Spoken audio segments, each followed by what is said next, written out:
and welcome back to another exciting episode of Binge Gaming, and we are celebrating our 10-year anniversary, 10 years of binging video games by playing our very first playthrough. We're going back to Shadow of the Colossus. Welcome back. If you missed our first episode, it aired last Friday, kind of off schedule, off our normal schedule anyway. So, yeah, if you missed that, go give it a watch. Let me know how you guys like the intro to that, because there's I was trying to revamp it a little bit, but not like, I was just trying to have fun. Like, what would it be like if there were lyrics to our little jingle here? And I think I did a pretty darn good job of it too. So, yeah, if you guys really liked that or preferred that version, I mean, just let me know. I think there's something nice about the simplicity of just our intro being like short and simple versus, having an elongated song opening with lyrics. And obviously there's so much more that probably could have been done if there was more time, as far as like the animation stuff. I mean, it was just kind of put together spare of the moment. So, but I mean, if you guys liked it, hey, just let me know. You can always sub that in for future episodes. Oh my god, it's the eel. This is another Colossus that I actually really love the design of. I love like everything, like all the gimmicks, all the mechanics involved with this one. Brilliant design. Grab onto the tail and try not to drown in the process here. Drowning in our sorrows and misery. It's a really fun fight, actually. Try not to get electrocuted and just trying to not get swept away by the current of the water. But yeah, guys, and we have some other exciting stuff happening too, because this Friday we have another surprise for you. So be staying tuned, and I'm hoping that you guys know to follow our socials to be up to date with all the, just to kind of stay in touch with just what's going on, and if there's any changes down in the future, changes to the schedule, changes to whatever. You should hopefully be following that stuff. Our oldest social is actually on Facebook. That was our very first social account we made. It doesn't get a whole lot of traction though, and I mean Facebook has it's old school nowadays. It definitely wasn't what it was when we started. So if anything, follow us on X at Binge Gaming YT. That is the best way to stay up to date, and it's also a very since I'm running that socials, you get a lot more funny stuff. You get kind of more personal posts and all kinds of stuff. So a really great place to follow us. And we did have a different back in the day when it was Twitter. We did have a different social account that Zach used to run. However, we kind of, in all the preparations of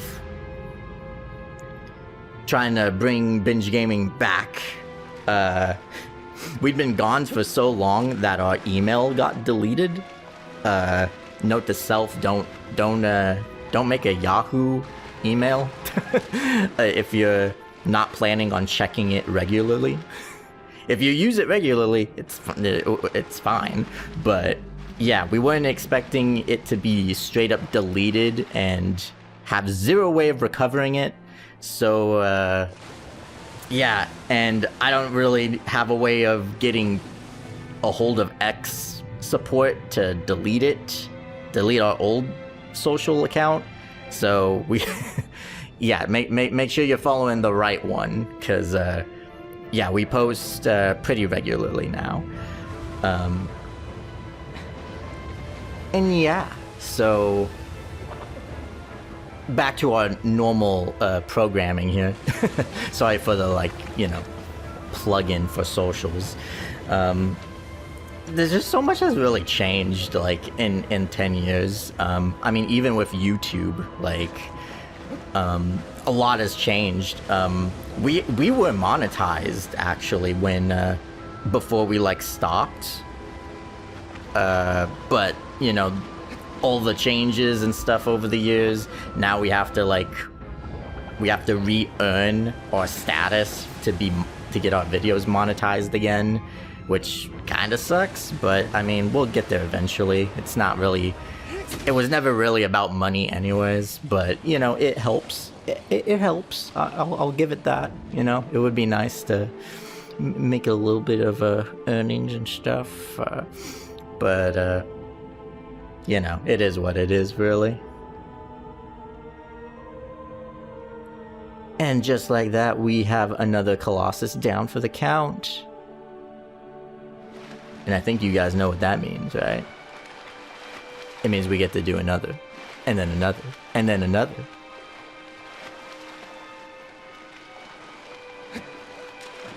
The water physics in this game is really cool. I really love how it looks. It's very shimmery, but then although it's really hard to see underwater, which, yeah, I mean, I guess that's kind of, that is how water physics work. You can't see as clearly. Light doesn't travel as far.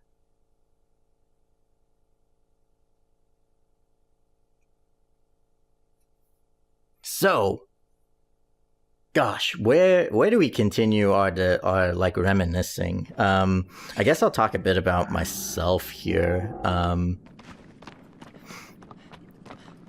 As you guys know, I am a huge musician. I love music. I'm a songwriter. Gosh, I've been writing songs for so long. I've written quite a few. I've written well over 100 songs by now. I've talked a little bit about it before.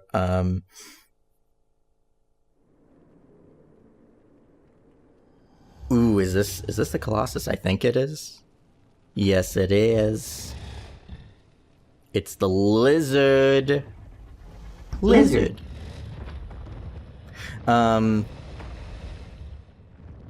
Yeah, so how music. So I guess just a little bit of background on my music history, right? I've been playing piano since I was 5. That was when I got my very first keyboard. I'm pretty much self-taught. I've taught myself just over the years how to play, and did my own research on music theory. I did take a music theory class in school, which helped a lot. I was in choir for most of high school. But I mean my writing, gosh, I remember in 8th grade, my teacher told me that my poems could be good enough to be published in a book, which, I mean, I don't know. The teacher could have just been telling me that to make me feel good about myself. Who knows? But I mean, I thought my poems were pretty dang good. So I mean, I've known for a while that my writing was on point. And 8th grade was actually when someone suggested that I do my own band, like I should write my own songs and I should play live and stuff, and I was like, that's not a bad idea. And so I happened to have made friends with a couple people that were musically talented. And so I was like, hey, you're really good at playing guitar. Would you want to do this? my childhood friend from like kindergarten was like, hey, can I join your band? And I looked at him like, you play trumpet? I don't really know if I need a trumpet player on my band. And then he was like, well, I was actually thinking of getting a bass. And I was like, oh, no way. Okay, we're cooking. So he got a bass, and literally he's one of the most talented like musicians I know. Like, he picks up an instrument and just learns it. He can play so many different instruments. It's crazy to me. It's like second nature to him. And so yeah, our band was called Beneath Blue Skies. I guess since I'm talking about my music, I guess might as well include a link to our Bandcamp again. It's been a journey for sure. Being trying to be a band. A lot of people just didn't vibe with my vision for what I wanted to do with my music. And so that was always frustrating. I felt like I was constantly like finding new drummers because no one wanted to stick around.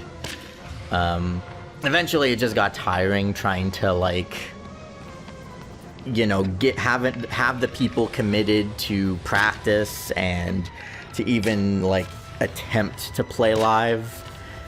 We've done it like, I mean, we've played live a couple of times, but not a whole lot. And at the end of the day, I just kind of reached a revelation kind of point where, to me, it was more about trying to.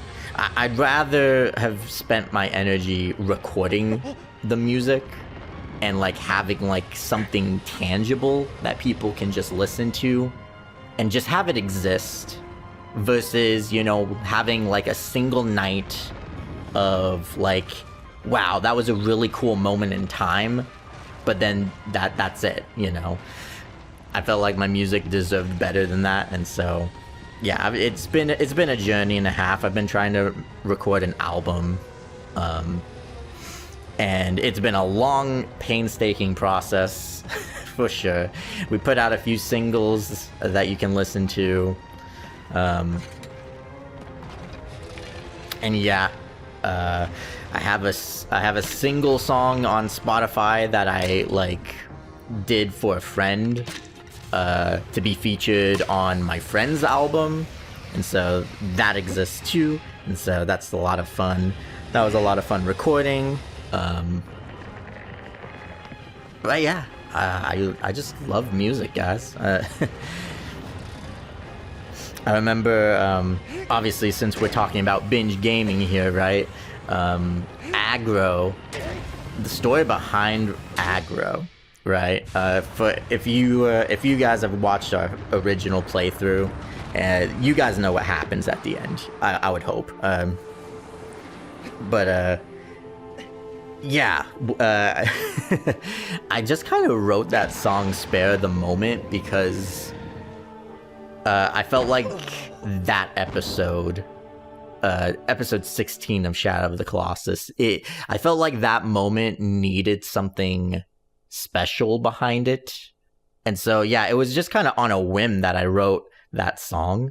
And then like putting together a bunch of like a montage of the footage throughout the adventure. It was a lot of work, but it was really cool how it turned out. Yeah, so yeah, that's Beneath Blue Skies for you. Beneath Blue, I've kind of evolved from music to, well, not evolved from music. Oh my gosh, the lizard detection. Yeah, guys, so this item's kind of cool. Although it doesn't work quite how I would hope. It's not what I was expecting, right? So this item lets you basically see where the blue-tailed lizards are. And that the blue tails is what gives you more stamina, and increases your stamina. There's a limited number of them on the map. let's go ahead and make sure that's I'll equip it for a moment just to show you how it works, and then you're probably gonna feel my disappointment in how it works, but I mean it's all right. But yeah, as you can see, like, you see that little lizard icon there on the map, if I can zoom in. So, like, yeah, so you have, it only works on the map. It shows you on the map when you're next to one, when you're nearby one. But it doesn't, like, I mean, that's kind of it. It doesn't really, like, you still have to, like, actually open your eyes and, like, look for this thing. And so, there's a lizard in here. But I have a look for it. It's like, where could it be?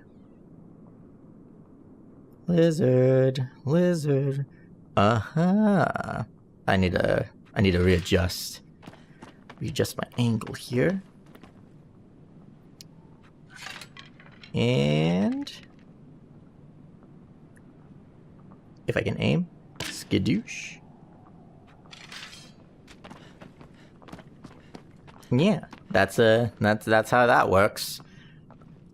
Lizard disappears, grab the tail, get a little more stamina. Not that the stamina is going to matter at this point in time, but it is going to be crucial to have max stamina. But that we'll get to that when we reach the end of our playthrough here. All right, well. Now that that's out of the way, I guess we're trucking on to the next one, which, yeah, it's this one.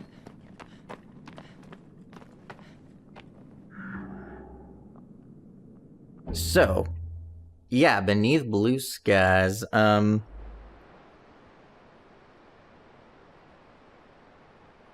kind of taken on a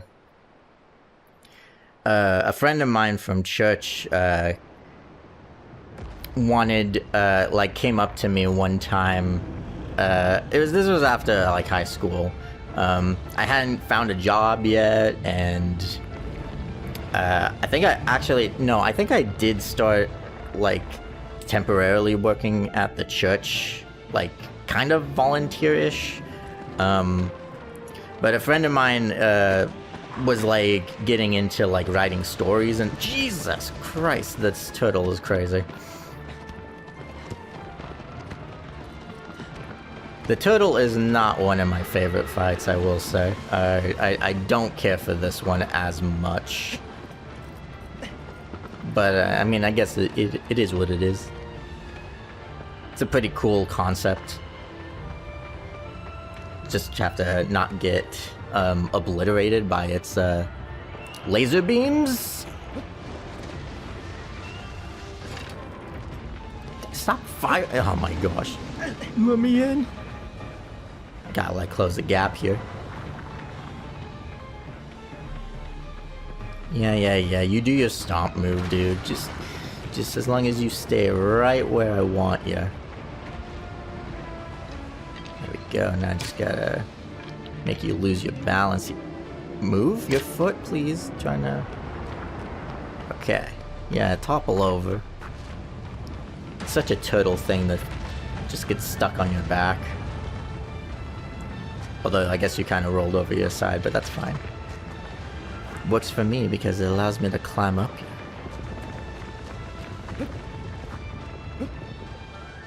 Anyways, back to my story. Yeah, so a friend of mine, was writing stories, and like, since I had kind of a background in like audio editing and stuff, he asked me to like help him record, and he wanted me to record him like reading his stories. And so I was like, okay, yeah, sure. I thought it was going to be like, just a couple stories. Didn't think much of it, but it pretty much took on a life of its own and pretty much became like a second job to me. But yeah, I basically, it evolved into a podcast where we basically are putting on these productions of having like different people be voice actors and actresses and just kind of be these characters in these stories. Really cool like side gig. I don't really credit myself. I credit Beneath Blue Skies as my kind of, would you call it a moniker? Is that what that would be called? I don't know. That doesn't sound right. I don't know. Anyways, but yeah, so I've been editing a podcast for quite a few years now, and we just like finished our 100th story/episode like a year ago. And so yeah, it's just been a lot of fun. Been doing that. And yeah. Colossus number 9 is now down for the count.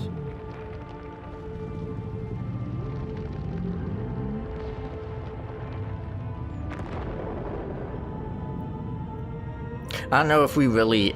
I don't remember if we ever talked about it before, but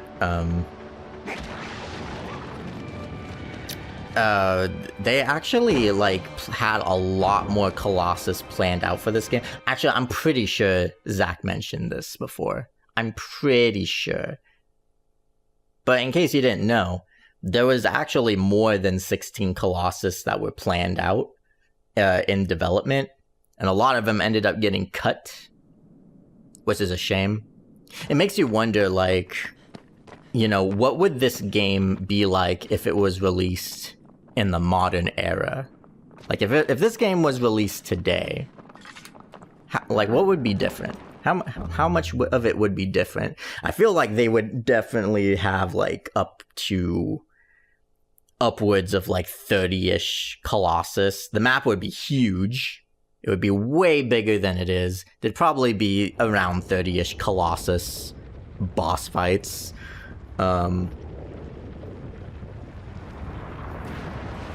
Ooh, yes, the snake, or sand snake.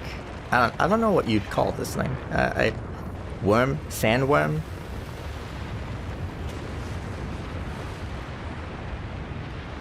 Sandworm. This one's a cool one. I don't care so much for I mean, it doesn't look anything special, but definitely a fun fight. Because we get to use aggro for this one.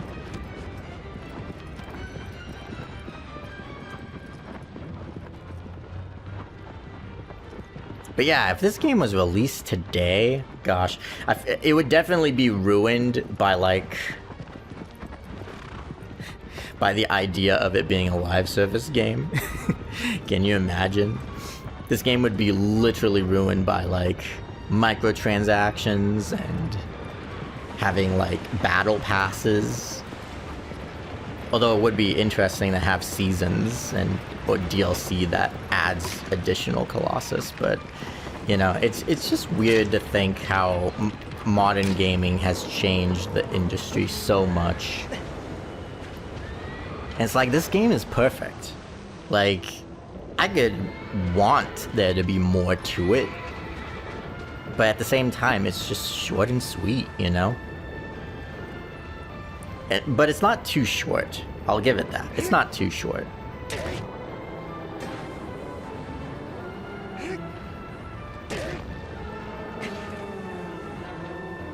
And I mean, half the fun is just like figuring out how to fight each Colossus.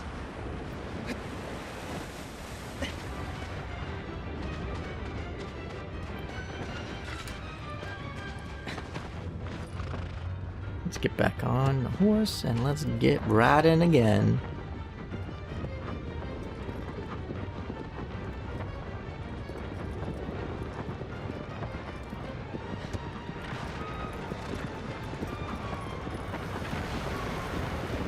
Yeah, you keep chasing. You keep chasing my tail.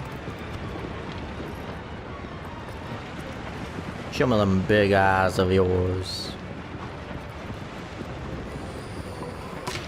Oh, what the?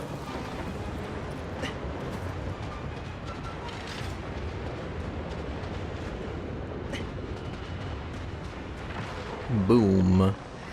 Crash back into the wall you go.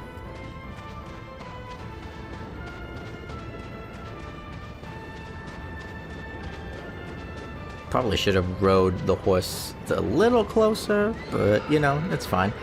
Game gives you plenty of time.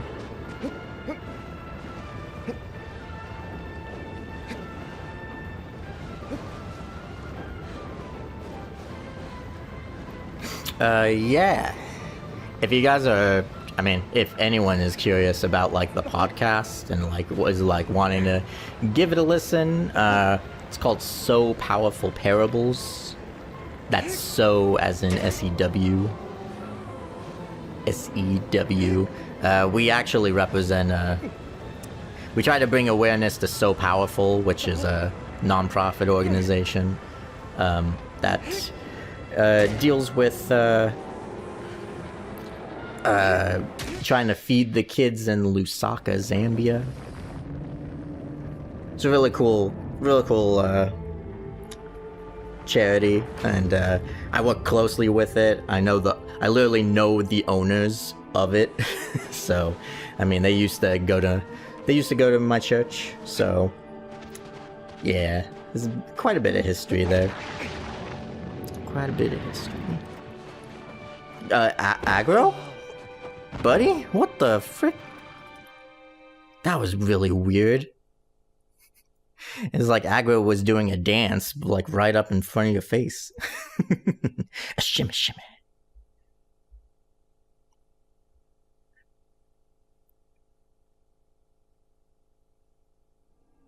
Alright, well, it looks like we got ourselves another item to pick up in the pool.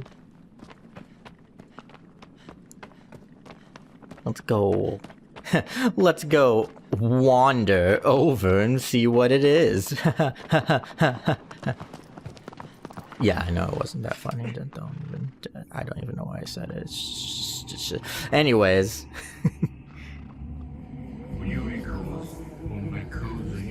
Oh, what do we have here?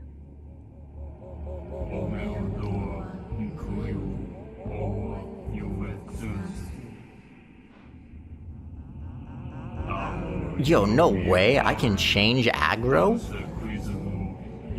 I can change his breed?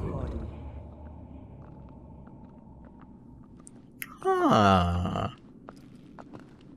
But I mean, do I want to though? I mean, Aggro is literally, I mean, how can you change him? He's such a beautiful midnight black horse. Why would you change his sleek design? Well, let's just have a close up. Aggro, you silly horse. Okay, I think this is enough light. Let's see what does this look like here? What does this look like? What do you look like? Is it on the wait? Ah. Okay. Oh my god. Aggro. You look so majestic, but different. You're giving me like Gandalf vibes. Went from like Aggro the black to Aggro the white. We're gonna just sorry, I kinda, as regal as that looks, I kinda prefer the OG look. You just can't knock the classics, man. You just can't.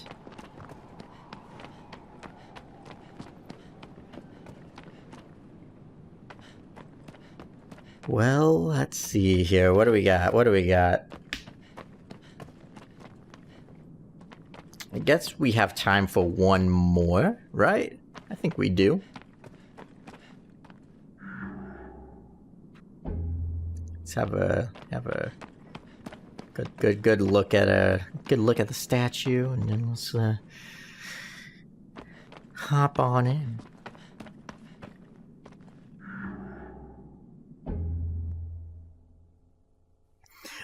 Let's see.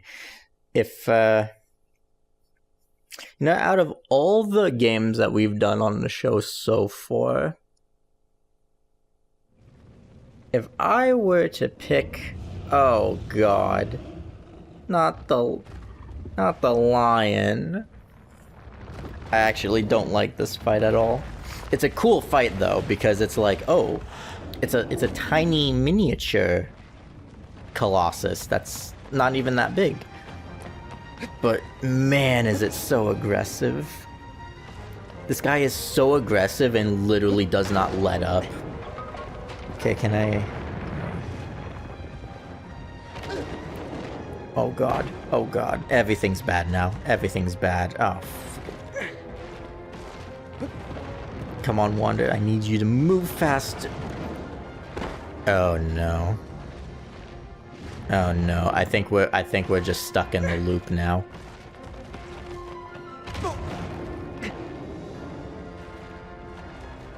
I need to grab the torch and then... Oh. Okay. Okay. Yeah, you kind of get trapped into like this endless loop of getting constantly like steamrolled by this thing.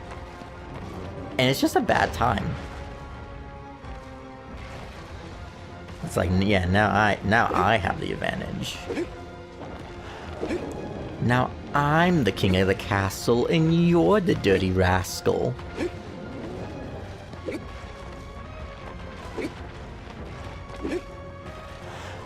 So, right, favorite moments of binge gaming. Well, gosh, I mean, it's hard to pick one.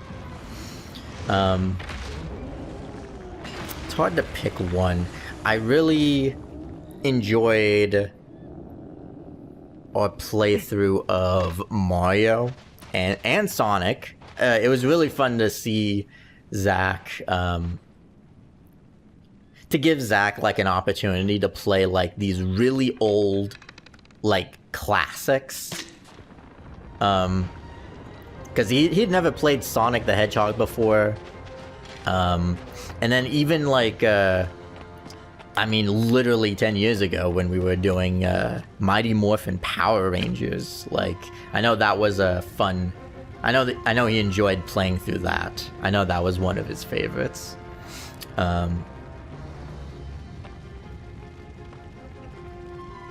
But yeah, I mean, gosh, there's just so many good times, so many good games. And I mean, there's definitely, there really isn't a rhyme or reason to how we pick our games, and like what order we do them in. I'm more of a, I mean, for me, it's important to do these games in a order that makes sense. So it's like, you know, you might as well start chronologically at the beginning of a game. And then as far as like, I guess like using this game as an example, obviously this remake didn't exist when we originally did the PlayStation 2 OG original. I guess like what dictates like what version of a game that we do, because like with Spyro, that we like just finished, we ended up playing through the reignited version, and it's like I could have like whipped out the PlayStation 1 and we could have played the original, but yeah, I mean, it really just depends. I mean, there's a couple of criteria I tried to think about when picking these games, as far as like, is the remake honor the original? Is it easy enough for me to like get a hold of and record? Like, what is the content differences between the original and the remake? There's all kinds of factors, you know. But I'm looking at the time here, guys, and I'm thinking that next time on Binge Gaming, we're gonna have to pick this back up. Yeah, so we're gonna put a pause on our adventure here, and we're gonna do this. We're gonna continue next time. We have a whole lot more coming up, guys, that you don't want to miss. So again, follow us on X and like, you know, just stay tuned. Even if you don't follow us, I mean, we'll try and make announcements, even here, page here on YouTube. just to keep you guys well informed on just like what's happening, what's going on. Hang on tight, because the binging is just getting started.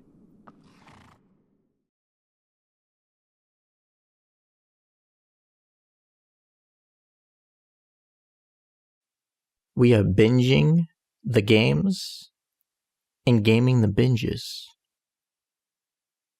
Hoopla!